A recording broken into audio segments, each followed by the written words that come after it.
PRC నుంచి మళ్ళా అమలు చేసే టయానికి మధ్యలో మధ్యంతర వృత్తి ఐఆర్ ప్రకటించే సాంప్రదాయం కొన్ని దశాబ్దాలుగా వస్తుంది.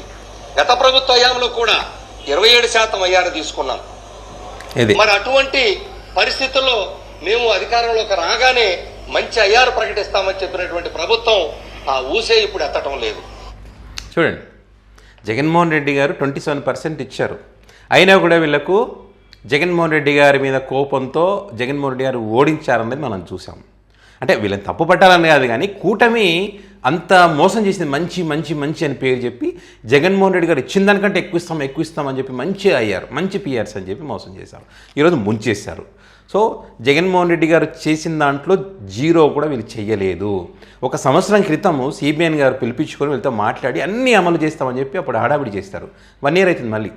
అంటే అధికారంలోకి వచ్చి 2 years అవుతుంది. 2 yearsలో ఆర్థికంగా వీళ్ళకు ప్రయోజనం ఏదైతే చేకూరాలో ఏది కూడా చేయలేదన్నది వారి మాటలోనే మనం వింటా ఉన్నాం. వాళ్ళే చెప్తా ఉన్నారు. మరి ఏ రకంగా ఉద్యోగులకు వీళ్ళు మంచి చేశారండి? ఇక్కడ మంచి ఐఆర్ లేదు, సరెండర్ లీవ్ లేదు. పోలీసులు అయితే చాలా ఇబ్బందులు పడుతూ ఉన్నారంట పాపం.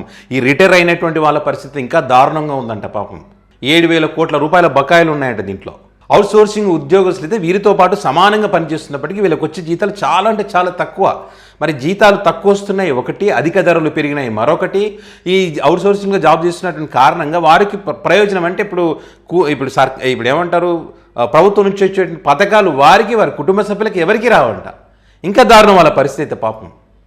సో ఇట్లా అనేక మంది అనేక రకాల ఇబ్బందులు పడుతూ ఉన్నారు.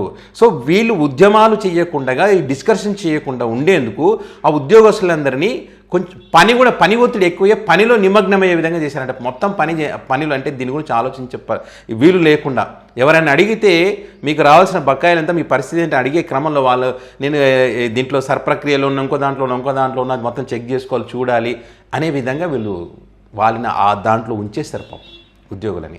సో ఈ క్రమంలో వీళ్ళు ఏం చేయబోతా ఉన్నారంటే ఖచ్చితంగా మాకున్న డిమాండ్స్ ఏవైతే మీరు నెరవేరుస్తామన్నారో వాటిని పూర్తి చేసే విధంగా ఒక జిల్లాలంటే ఉమ్మడి జిల్లాల వారీగా ఒక కార్యాచరణ రూపొందించుకొని మరి ఉద్యమం చేపట్టే దిశగా అడుగులు వేస్తూ ఉన్నారు.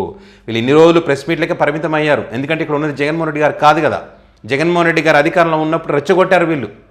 2 సంవత్సరాలు కరోనా పోయినా కూడా అవును కరోనా పరిస్థితుల్లో మనం ఎట్లా అనేది ఆలోచన చేయకుండా ఆదాయం లేకుండా ఉన్న పరిస్థితుల్లో ఆ రకంగా చేసి ఇప్పుడు మాత్రం 2 సంవత్సరాలైనా మేము అంత అద్భుతాలు చేస్తామని చెప్పినటువంటి వీరు మరి వీరికి ఇచ్చినటువంటి మంచి పిఆర్సీ మంచి ఐఆర్ ఇవన్నీ కూడా ఎక్కడ చేస్తున్నారు, చేయట్లేదు.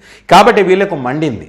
జగన్ గారు మీకన్నా మంచి చేశారని జగన్ గారు మంచి గురించి చెప్తూ ఈరోజు జిల్లాల వారీగా ఉమ్మడి జిల్లాల వారీగా కార్యాచరణ రూపొందించుకొని ఉద్యమం చేపట్టబోతున్నామని చెప్పి ఈరోజు మరి ఏపీ జేఏసీ చెప్పినటువంటి పరిస్థితి. సో చూద్దాం మరి వీళ్ళు అంటే జూలై 12వ తారీఖున ఉమ్మడి శ్రీకాకుళం జిల్లాలో మొదటి కార్యక్రమం చేస్తూ ఉన్నారు. తర్వాత వివిధ ప్రాంతాలకు విస్తరిస్తుంది.